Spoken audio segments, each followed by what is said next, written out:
every relationship needs this and no one does it. What are we talking about? It's called the love meeting. Yeah, cool. I was waiting for you to say Cute. something. Like, how many men are going to listen to this and go, love meeting? That's stupid.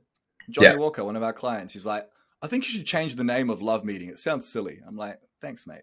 But it stands out, right? It stands out. Like, when you have a meeting for love. And as a business owner myself, one of the biggest challenges in my life has been my relationship. And despite all the hard work that I do, despite the money that I make and providing for my family, and so my wife doesn't have to work, she can be a full-time mom and do what she wants to do. There have been so many times where I've lacked appreciation, lacked respect, lacked desire, and I haven't got those things that I want from her, which means I don't feel loved. Do you know what's funny though? She didn't feel those things either. Yeah. She felt like I didn't understand her. I didn't appreciate her. That's another one, understanding, that I haven't put in here. So this love meeting framework that we're going to go through, it's really about reconnecting with your partner on a deeper level and having regular check-ins. In your relationship, if you don't have check-ins, you're fucked. Think about it. Like, when you're trying to lose weight, if you don't check your weight, how do you know if you're making progress? You're trying to lose weight. If you're not tracking your calories and macros, how do you know if you're making progress? If you never check your bank account and just hope to make lots of money, how are you going to succeed if you don't check your progress? It's the exact same in relationships. We must create time to meet and connect once a week and to ask powerful questions of one another. And if you don't do that, you will drift apart. And that's what causes divorce, separation, and basically breakdown. So, Sam, we teach the love meeting and the empowered man, but most men don't do this. Why do you think that is? Why do you think men do not make time to meet with their wife? Despite the fact they meet in business, they have meetings for other things. What's holding them back? It's really interesting because a meeting for a lot of men in business is it's efficiency. Cool, we're going to get an outcome, but the time we walk out the door, we're going to have clarity, we're going to have a way forward. Yet in our relationships, we don't do this. And my personal opinion is that because a love meeting in the name implies vulnerability, it's a bit scary for a lot of men because we don't like to hear what we're not doing. We don't like to hear how we're not showing up. Yep. Uncomfortable. Yeah, it's very uncomfortable to be able to sit in a space of not knowing what to do. Yeah. Because in business and in our careers, like, we know what to do. We're proficient, we're experts, and then we come home and we just have no success. That's what a lot of men struggle with. They have all this success in business, but to come home and like take that success into their family, it's really, really challenging. If you're successful in your business, but your marriage is falling apart, then that's a massive red flag. Because what's the point of having a business or making money if you lose everything in that fucking process? You buy the house, you buy the car, you buy the things. You're going through a divorce right now. You bought your dream home, you separate it, right? So what does success even mean if you can't bring that success into home life? But a lot of men struggle because they're experts in their careers. They know what to do. They crush it. They come home. They're like, well, now what? Arguments, stress, anxiety, pressure. We talked about this in the previous podcast. So this love meeting is a framework we teach all of our clients. And today I want you to write a lot of notes and get clarity on these things. Now, there are 5 areas in a relationship that must be present for the relationship to continue effectively, right? The first one is love. Okay, you both need to be feeling loved. Now, 2 episodes ago, if you want to go back and listen to it after you've listened to this, we talked about the love languages, right? Acts of service, words of affirmation. What are they, Sam? Gifts, Quality time. and sex. No, I mean physical touch. Physical touch, right? So those are ways you can communicate. And we talked about communication in the last episode. Those are the 5 key areas you can give love, right? So either you're not feeling those things or your partner's not feeling those things. So love. The second one is understanding, right? If you don't feel understood by your wife for all the hard work you do, then you're screwed, right? And if she doesn't feel understood for how hard it is to be a mother and manage the house, then you're fucked, right? The third area is respect, right?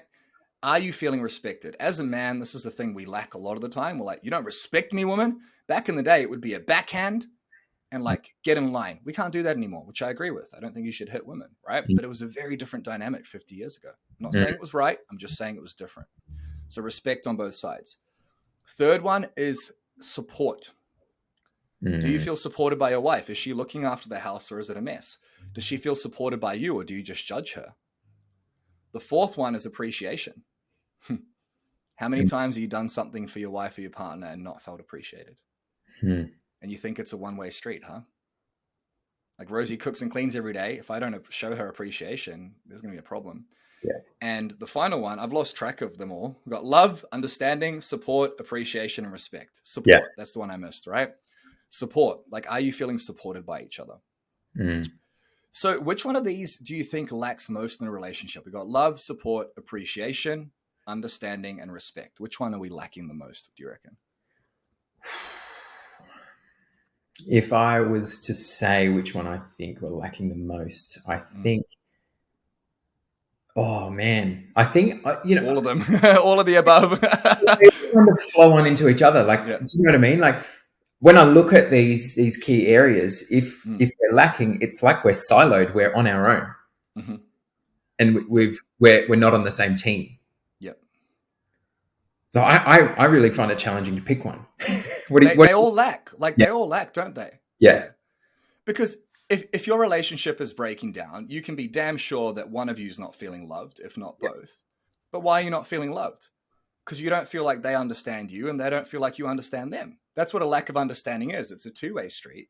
So because you don't understand each other, you don't respect each other's worldviews, and you don't appreciate how difficult it is to do what both of you are doing. Yeah. And because you're lacking respect, understanding, and appreciation, you don't want to support them because you're angry and resentful towards them. So all of these things are connected, right? In a relationship, you need to have love, appreciation, understanding, support, and respect. If you're lacking one of those things, it's like a crack. You know, when those chains, like there's a chain and the chain is only as strong as its weakest link. So all of these things need to be in place, right? So first things first, this love meeting is intended to give you clarity on which one of these areas is the weak link in your chain. If you think about your relationship like a chain, let's talk about bondage right now. We're getting dirty, right? I've never tried it, but each to their own, But if you think about it, like your relationship is this chain with 5 links, the love meeting is intended to give you clarity, to put it in front of you how that chain is doing. You can change chain to anything, right? It could be the foundation of your home. If there's cracks in the foundation, it fails. So a love meeting is designed to give you clarity on that. And the first step to doing this love meeting is you've got to make the time. Yeah. If you want a better relationship, you've got to make the time. You've got to sit down and go, you know what? Fuck it. I'm busy. I've got work. I've got business. I got kids. I got stress. Despite all the shit I have going on in my life, successful man, I'm going to make time for my relationship. That is very hard for men to do. But the reason we call it a love meeting is because you schedule it in just like a meeting. Yeah. If there's a meeting that can make you an extra $100,000, this meeting could save you millions of dollars because it saves your marriage or relationship. So step number 1, what you want to do is you want to set aside at least 30 minutes to be present and undisturbed with your significant other. Now, if you're going through a divorce or separation, this is a little bit harder, but you can use it in the future. So at least 30 minutes away from the kids, away from work, away from technology, away from the TV, where you can be present with each other. A great way to do this is either to go on a date, so go to lunch, breakfast, dinner, hire a babysitter, or go out into nature. Go for a walk, do something physical together, and then have the meeting. You do not want to do this when you're both emotionally upset or angry. That is the first step, right? Why do you think that is, Sam? Why would we not have this meeting when we're emotional or angry? Well, because it's going to be, number one, very hard to hear each other authentically, but it's also probably going to be really challenging to even switch off from, let's have a love meeting, at the kitchen table while the kids are like running havoc. It's not going to work. Practically, it's not going to work. Like I would even say, I said to one of our clients the other day, when you go and have your love meeting, take your partner out of the normal environment. Go somewhere different where you can just be present together, like create presence in that moment. Otherwise, you cheapen the experience. You know what I mean? Yeah, exactly. So make a decision today that you're going to spend time with your significant other, partner, or wife. Set aside 30 minutes, put it in your calendar, be present with no distractions, and ask them if that's okay with them. Don't just say, we're going to do this meeting. Say, hey, is it okay if we have like a catch up, or is it okay if we have something called a love meeting? I listened to this podcast with this super attractive Italian guy and then this Croatian sensation with the line on his shirt. And they said we should have a love meeting. And your wife's going to go like, what the fuck is that? Maybe she won't say that. Like my wife, when I met her, wouldn't swear. She used to say fudge. I've corrupted the shit out of her. She says fuck more than I do now, man. It is disturbing. I love her, but it's disturbing. But anyway, so you say, look, do you mind if we have a love meeting? Like, let's go out for lunch. And I've got like a set of questions I want to ask you. So pre-frame it. Don't just throw it at them. And if they're resistant to it, maybe it's not the right time. Okay? Yeah. Second thing is when you're both calm and patient is you want to look in each other's eyes and you want to ask a series of frameworked questions. Okay. Frameworked means that there's always the same frame. There's a picture frame, right? Everything within that frame exists within that frame. Everything outside of that frame is not in that frame. Does that make any sense? Right. So when you have a picture frame, it frames the picture. That's all you see. We're going to do that with these questions. Okay. So we talked about those areas of relationship needs. The first question you simply ask is, are you feeling loved? Sam, are you feeling loved? You know, I actually am feeling loved. I haven't been able to say that for a long time, but I am feeling loved. I love you, man. I do. I really do. You've been with me for 5 years. Not like that, guys. Not like that. With me in the business.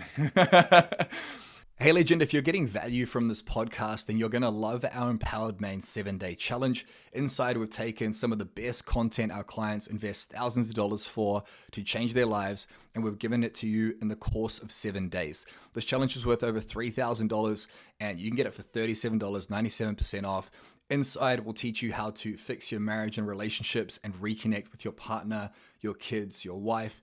We will teach you how to take back your time, how to take back your power, get into powerful routines, and how to take control of your life, take control of your mind, take control of your business, take control of your health, take control of your wealth. Sounds too good to be true, but there's a complete money back guarantee. So if you're enjoying this podcast, go to elitebusinessman.com/challenge. That's elitebusinessman.com/challenge. It's going to be in the call notes as well, and you'll be able to register for this challenge that will completely change your life. So are you feeling loved? Now, if your partner says yes or no, those are two directions we can go in. But what's a third answer they could give us? I don't know. Exactly. If you've never had a conversation like this, and you're like, fuck, this Toni guy's onto it. Maybe he's onto something. Maybe I'll try this. And you say, are you feeling loved? And your partner's like, I don't know. Does that mean there's something wrong with them? No. It simply means they're not aware. They haven't had this conversation yet. Yeah.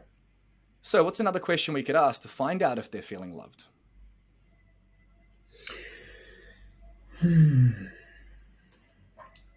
Put you on the spot there.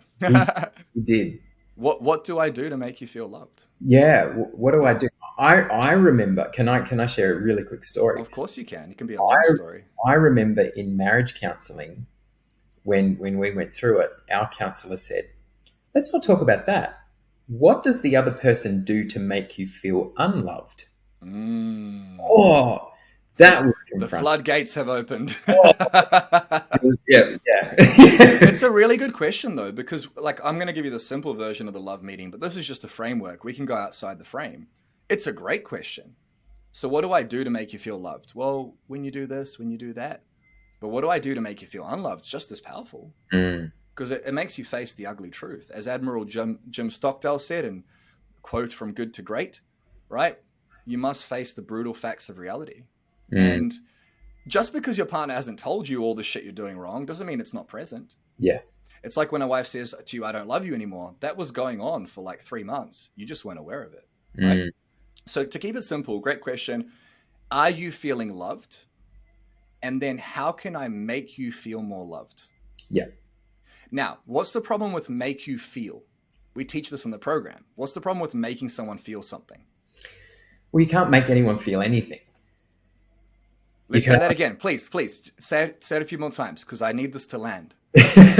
You cannot make anyone feel anything. And they cannot make you feel anything. That's right. Now, how many men are going to hear that and go, what? Talking about? It's that moment for so many men where they're like, no, yeah, but when she does this, she makes me feel unloved. No. Yeah. This is why it's a problem, is because when you say that, you give all your power away. Yes. And maybe you don't say that as a man. Maybe your wife or partner says it. Maybe your kids say it. Oh, daddy, you made me feel upset. It's so important to nip that in the bud. Now with children, it's easier. You cannot tell your partner this. What I'm about to tell you, I fucking do not repeat it out loud, ever. If your partner says, you made me feel this, you do not say, I can't make you feel anything. Because they're not at the emotional awareness level yet to understand what you just said. But the reason this is true is because you got to understand, in a relationship when you're communicating, there is no puppet master in your head. If your wife yells at you or says something that triggers you, that's on her. She created that. But the way you respond with your thoughts, feelings, actions, and reactions is completely on you. As a man, there is no one in your head pulling the strings, making you feel anything. It is your choice. Now, does that choice sometimes happen subconsciously? Do you sometimes get angry when you shouldn't? Do you sometimes do something you regret? Yes. But no one made you do that. You had a default response in a split second, just like when you fall over and catch yourself. Your body went into like this fight or flight mode, and you responded, but they didn't make you feel anything. And as soon as you say, you made me angry, you made me upset, you're giving them the power. Yeah. The only person who controls your thoughts, feelings, actions, and reactions is you. So no one can make you feel anything.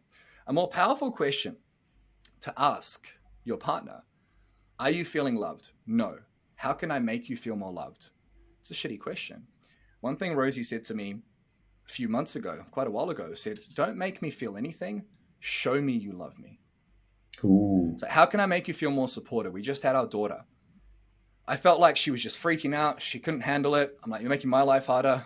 And I'm like, how can I make you feel more supported? And she said, don't make me feel anything. Show me you understand.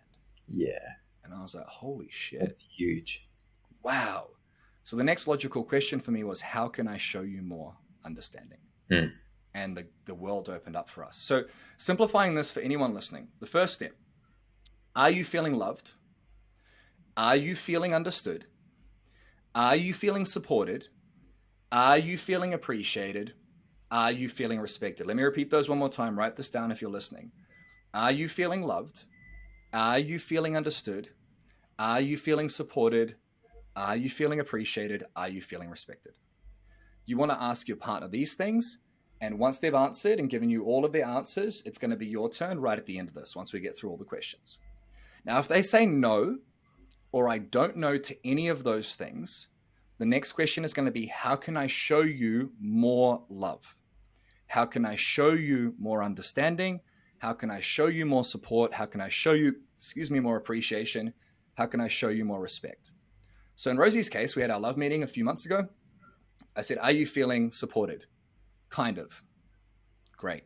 Good answer. That really helps me support you. So I didn't say that. I said, look, fair enough. Like, how can I show you more support? And she's like, I don't know. And I'm like, well, what makes you feel supported? And I'm like, when I take Talia upstairs and bathe her, does that make you feel supported? And she said, yeah. And it also makes me feel like you understand. It shows me you understand, because you're taking her when I'm stressed and busy and I'm trying to keep up with the dishes, and you're taking her off me. I'm like, that's a really valuable piece of information. Whereas most men would be like, I've had a long day, you deal with the kids. Yeah. Very resentful, very like trying to balance the scales. I worked hard, so you do this. No, you work hard and come home, right? So that's the first step. How can I show you these things? Or another one is, how can I give you more of that? Or another one is, what did I do this week that showed you I understood, respected you? Do you understand the different frames? So we have, do you feel these things? How can I show you more of these things? And where have I shown you these things? There's 3 different frames. And from that, you can get so much information about your partner. Now, once you ask these questions, and let's say your partner gives you the answers of what you can do to step the fuck up and have a better relationship through this love meeting, then what do we do? Like, let's say we get the answers. What do we do now? Great. Thanks for the information. Yeah. How often do we feel like, okay, we've had the conversation. Yep. That's when we start to do the work. That's when we start to put a plan in place. Yep. But how many men just hear what their partner needs and go, cool, thanks, I'll get that done. And then they don't do it. Yeah, they don't do it. Yeah. What happens? They go back to being busy. Yep. The business gets and things start to break down all the more, because now we've brought awareness. We've had the conversation. And now you've intentionally done nothing about it. Yeah. As opposed to, well, we didn't know that before. Now we do. Do you know what I mean? Now we know it. Like, what's that old quote? Now that I've seen, I'm responsible. Now that I'm aware, I'm responsible to do something. It's on me now. Yep. Yep. Exactly. That's very, very well said. It's a blind spot, right? Mm, So whether you want to make more money, have a better relationship, be a better father, if you want to be a fucking weapon of a man, you've got to find your blind spots. If mm, you're driving on the motorway, you turn right, your kids are in the car, a truck runs you over and everyone dies. Horrible thought, but a possibility. That's simply because you had a blind spot. And in your relationships, there are so many blind spots. Do mm. you really know if your partner's feeling loved, appreciated, supported, respected? Does your partner know what could make you feel those things or how she could show you those things? If the answer is no, then you have a shitload of blind spots. And then we Mm, wonder why we're disconnected and not having sex and not happy and not fulfilled in our relationships. It's yeah. because we have these blind spots. And Mm, how do you find a blind spot? Well, you turn your shoulder, you look at a different angle. And how do you do that? You ask powerful questions, right? So yeah. once you've got the answer to these questions, and we're going to keep adding some more, you've got to commit to doing something about it, right? The next set of questions, once we have these 5 areas, love, understanding, support, appreciation, and respect, there's 5 questions that are very powerfully framed that you can use. The first question is this: are you feeling secure in our relationship right now? And do you have examples of why/why not? Why secure, Sam? What's the meaning of secure in a relationship? I'm going to look up the definition, but why are we asking this question? It's the frame, isn't it? It's certainty. Mm, Certain security is certainty. It's like cool. yep. Like you look at the core needs of a relationship. I'm Mm-hmm. going to mark this. You look at the core needs of a relationship, and the first one is certainty. We want that frame, that boundary of security, of certainty. Mm-hmm. Okay, cool. You show up for me. I can share with you. There's security there, and Mm-hmm. within that, variety, all those other elements of the relationship, we come alive. We reignite our spark. It's all good. Yep. But without that certainty, we're just like we're unclear, we're uncertain. Yep. We don't know where we stand. We don't know what we're working towards. Yep. Yeah. A relationship cannot end if you have certainty for it to continue. Let me Mm, say that one more time. You cannot go through a divorce or separation. Your wife can't say, I don't love you anymore, if she has certainty about your future. If she can see you being happy together, if she can see you holding hands, having that spark, being intimate, understanding each other, if she can see that in her mind's eye in the future, then she will not separate. But if mm, she makes a conscious decision that she does not have certainty, she does not have safety, she does not have security, and that becomes a reality, that worldview, that belief system is, I cannot get this anymore in the future, then that's when divorce happens. And it's mm, the switch that flicks. It doesn't happen right away, but like you yell, less security. You argue, less security. You're not connected, less security. She's afraid of you. Like all these things build up, yeah. and that's what causes a relationship to break down. We just Mm, looked up the definition. Secure, certain to remain safe and unthreatened. wow. Ooh! Ooh! Fix or attach something firmly so that it cannot be moved or lost. Mm, Succeed in obtaining something, especially with difficulty. Fixed or fastened so as not to give way, become loose, or be lost. Different definitions. mm, Certain to remain safe and unthreatened, right? So, a very powerful question. If we repeat it one more time, write these things down. Are you feeling secure in our relationship right now? And do you have examples of why/why not? Not just a yes or no, why/why not? So, I asked Rosie this question. She says, well, kind of, but when you got upset at me the other day, I felt threatened. I did not know that. mm, I was not aware of that. But let's say I'm not aware of that for another 2 years. She feels way more threatened. It becomes a big problem. Okay. Second question: do you have any unresolved hurts or moments of disconnection that we should talk about? All of them. Your band-aids to rip off right now. Yeah. I mean, so many of us as men, we have unresolved hurts. We're upset at our partner or our children or our employees, and we just expect for them to know what we're thinking. And because it's unresolved, we're carrying that emotion. If someone in your life does something to hurt you or upset you, whether it's your employee, your wife, your kids, and you don't express it calmly, patiently to get a resolution, you either blow up like a ticking time bomb or you bottle it up and it's unresolved, then that emotion, which is simply energy in motion, is stuck within you. Have you Mm, ever held on to something for far mm, too long and you feel drained and you feel tired? Yeah. It affects your focus at work. It affects your income. It affects everything. It even affects the way you communicate and your tonality. Yeah. So if there's any unresolved hurts in your relationship, you've got to find a way to communicate them without being a dick. And you've got to find a way to pull them out of your partner without being judgmental or condescending. It's an art, it's a skill, but once you master it, your relationships skyrocket. Yeah. Unresolved hurts. What does unresolved mean? Like, what are some of the unresolved hurts that a lot of guys we work with deal with and their partners deal with? Well, when I think of unresolved hurts, it's things that have been swept under the rug for too long that they're there. We're not talking about it. We're avoiding it.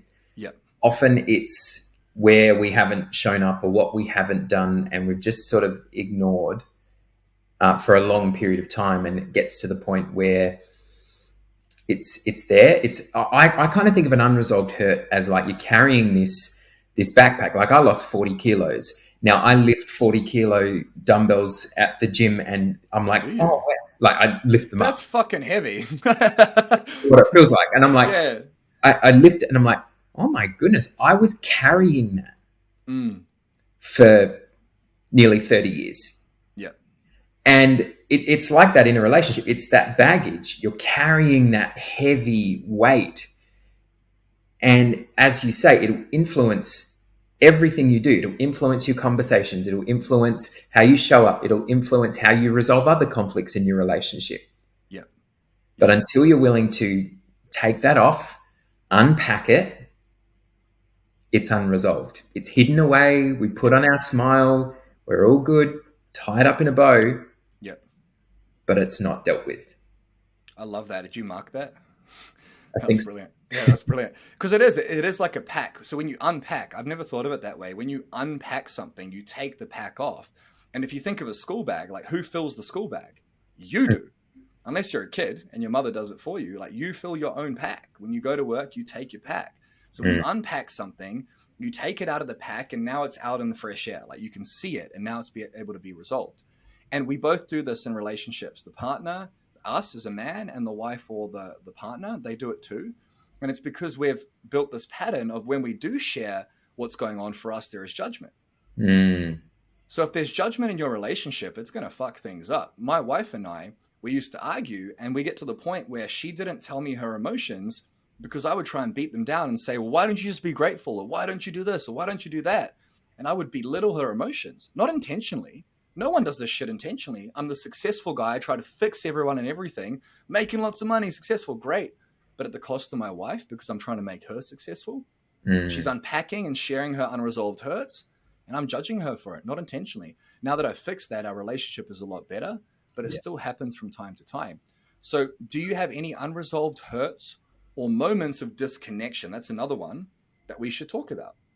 Rosie asked me this. I said, not really. Although we haven't had sex in 2 weeks, like I do feel disconnected. And she's like, fair enough. Okay. Third question. Are you happy with our expressions of physical intimacy this week?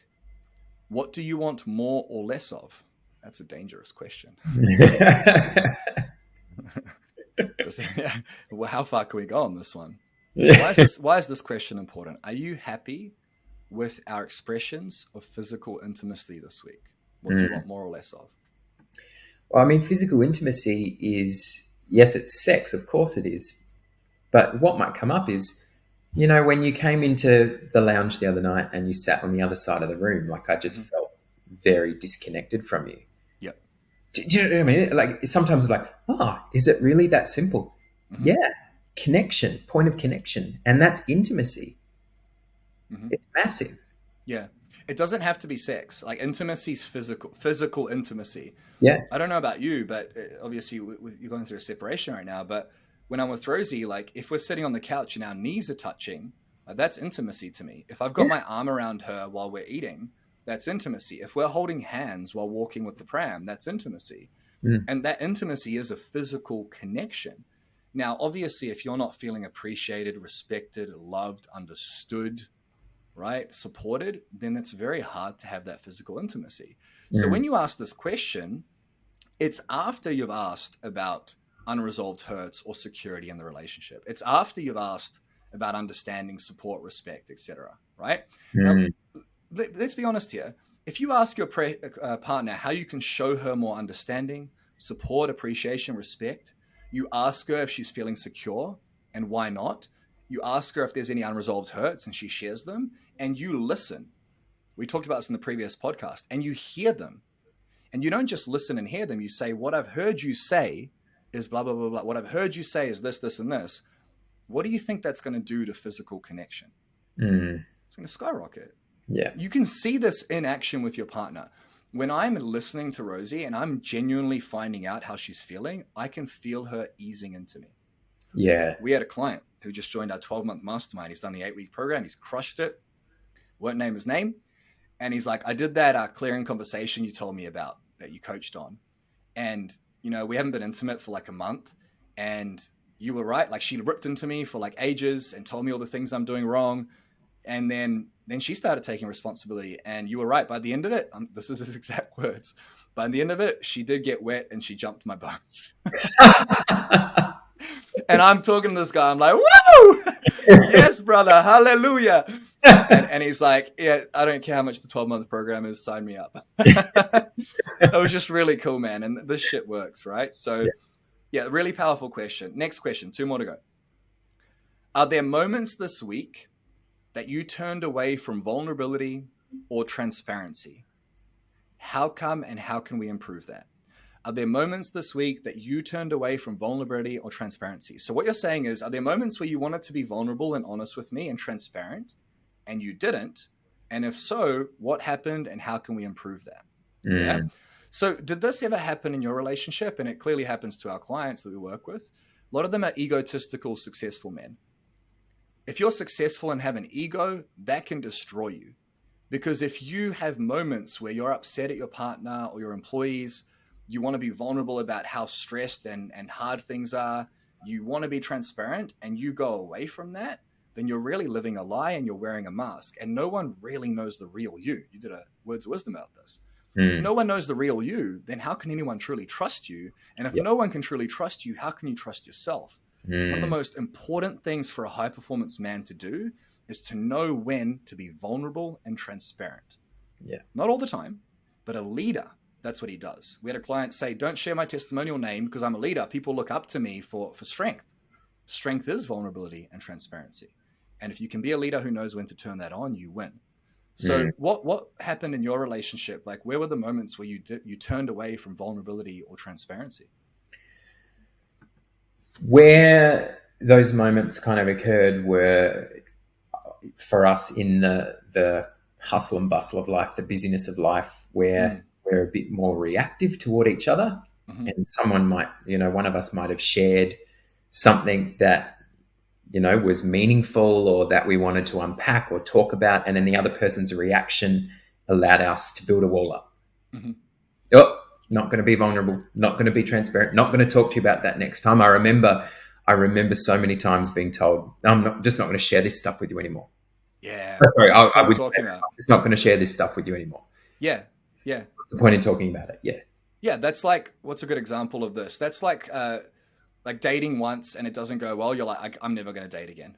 Or like, if imagine if you got divorced, which you're going through right now, and you're like, cool, I'm never going to get married again because all women are stupid. Right? And that's the way we think, though. It's like, cool. So I've tried to be vulnerable and transparent. It hasn't worked. So I might as well never try again. Yeah. I've got a daughter. She's 16 months old. My daughter is talking and walking. It's fascinating. She's so intelligent. And I love like seeing how much better she is than other kids. It's like Rosie gives me shit about it. I'm like, my kid's the best. But I've watched her fall over time and time again. Success comes from children. If you want to be successful, look at a child. My daughter's 16 months old. She will walk along and fall hundreds of times. When she was trying to stand, she would stand, her legs would shake, she would fall. She would stand, her legs would shake, she would fall. She'd start screaming, getting angry at herself, like, why can't I walk? Then she started walking. And now she's walking and she falls over all the time. Her legs twist. Now she started running and she falls over all the time. She smacks her head on stuff, but she has not once given up. And she will fall thousands of times and she will continue until one day she can sprint. And she's going to be stable and steady.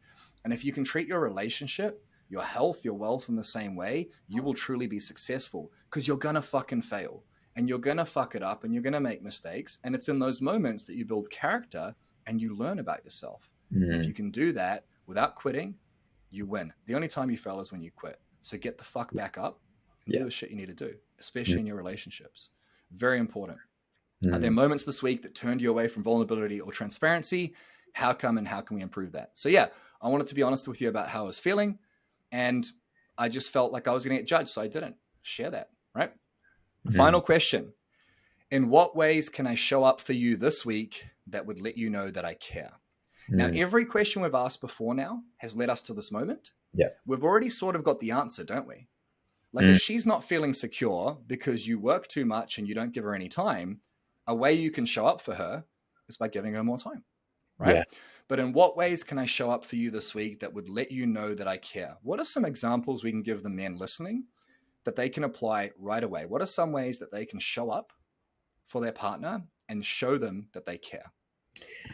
When this conversation takes place, and if you're both answering the question authentically, we'll naturally share through the lens of our love language. So if our partner is an acts of service person, they might say, look, I would really love it if you could just show initiative. And, one thing that came up for us all the time was if you could just show initiative and just unstack the dishwasher, that would just really help me.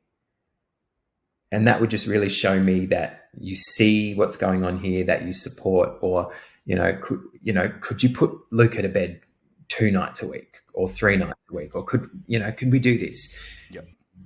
For us, we often think things like that. No, it's more complicated than that.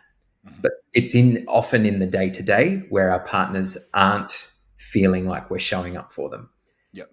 And we can show up everything from the acts of service right through to, can we just get out and can we just go on a date this week? Can we just get out of our natural habitat, get a babysitter, and can we just go out?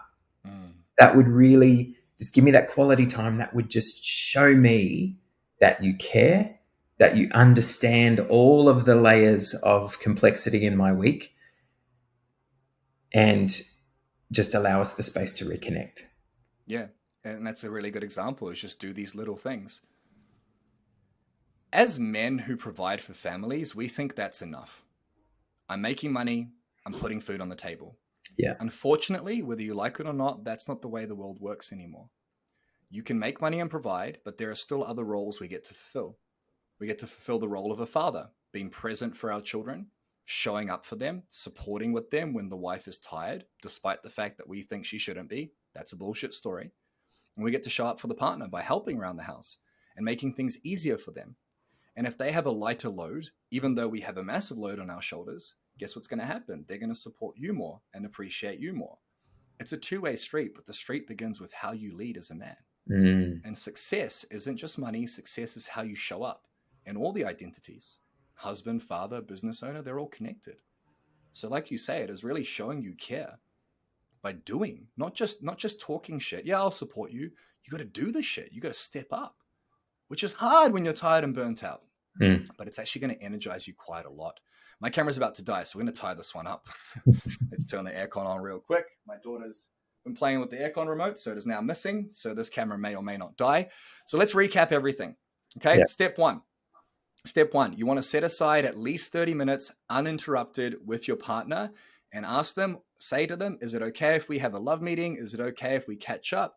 I want to ask you some questions to improve our relationship.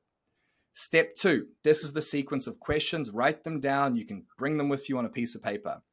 Are you feeling loved? Are you feeling understood?